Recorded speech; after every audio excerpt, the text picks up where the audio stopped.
One of the biggest challenges in mindfulness is simply knowing how to stay mindful all the time.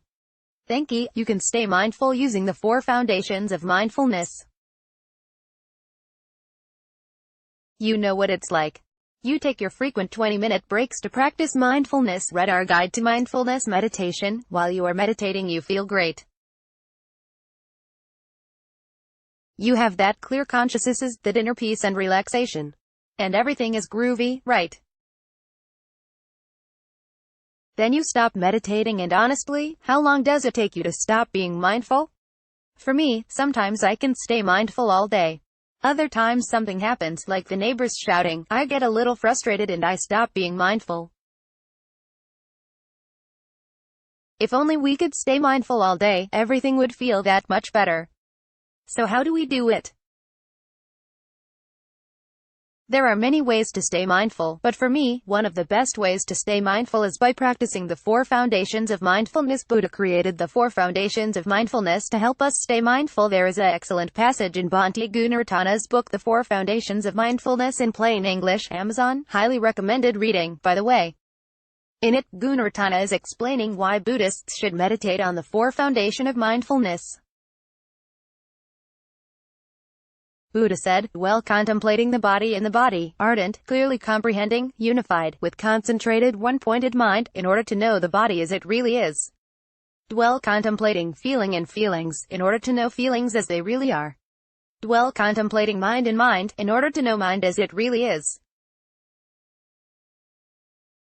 Dwell contemplating Dhamma and Dhammas, in order to know Dhammas as they really are. The 4 foundations of mindfulness are mindfulness of body, kaya, mindfulness of feelings, vedana, mindfulness of mind, sila, and mindfulness of dhammas. Whether you are new to mindfulness or an ardent pro, it is recommended that you practice these mindfulness of the 4 foundations.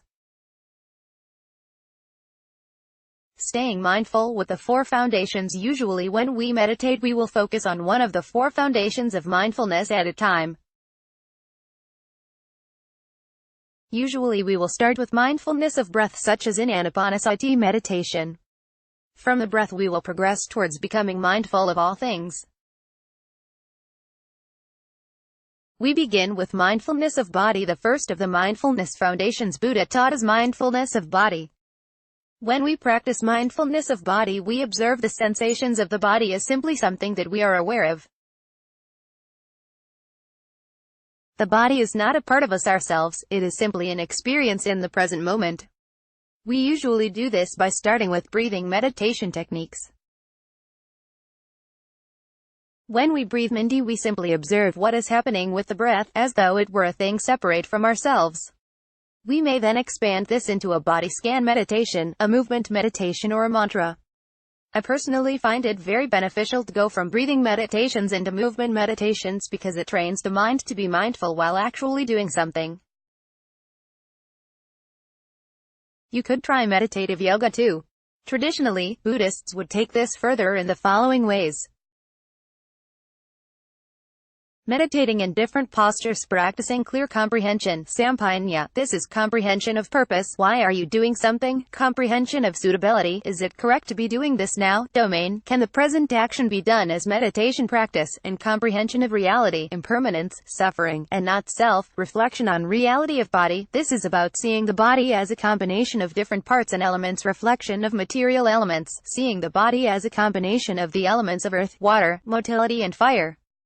Cemetery contemplation. These are meditations on the body after death, and are done to shatter the illusion of immortality. How mindfulness of body help us stay mindful. Many times what stops us being mindful all day is something happening in the body, or ideas thereof.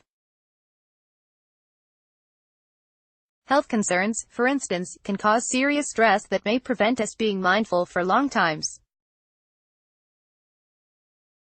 Sensations in the body too, both pleasant and unpleasant, can drag us into mindlessness.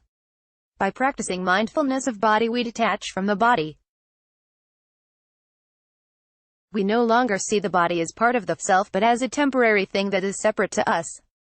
This helps us to detach from the body, and reduces our reactivity to bodily sensations so that we are less likely to stop being mindful because of a bodily experience.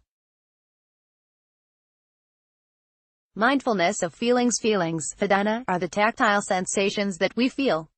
These are different too. Emotions, feelings are identified as pleasant, neutral, unpleasant, bodily or mental, worldly or unworldly. Worldly feelings include foods, UAL feelings and so on, where unworldly feelings are states of mind like grief and sadness. How being mindful of feelings helps us to remain mindful. One reason we struggle to remain mindful is because of feelings that drag us off course. If we feel pain, for instance, we might think, this pain has a bad thing that is happening to me. And as such, we identify the pain with the self, and so we cling to it. We need to let go of feelings if we are to stay mindful all day. And to do this, we practice mindfulness of feelings. When we are mindful of feelings, we dissociate from them and stop seeing them as part of us. Plus, when we watch feelings come and go, we learn that they are temporary, and this helps us to let go. Mindfulness of mind. Mindfulness of mind, citta, is about being mindful of our consciousness. This is distinguished from the mind that thinks and feels. When we practice mindfulness of mind, we are being mindful of the different mental states, which include emotions and sensations, feelings like drowsiness and so on. When we observe these states of mind, we come to accept them and be unreactive to them.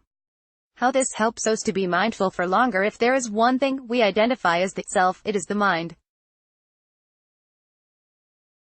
Our thoughts and feelings are more us than anything else. And for this reason, we are arguably more likely to become mindless because of a state of mind than because of anything else.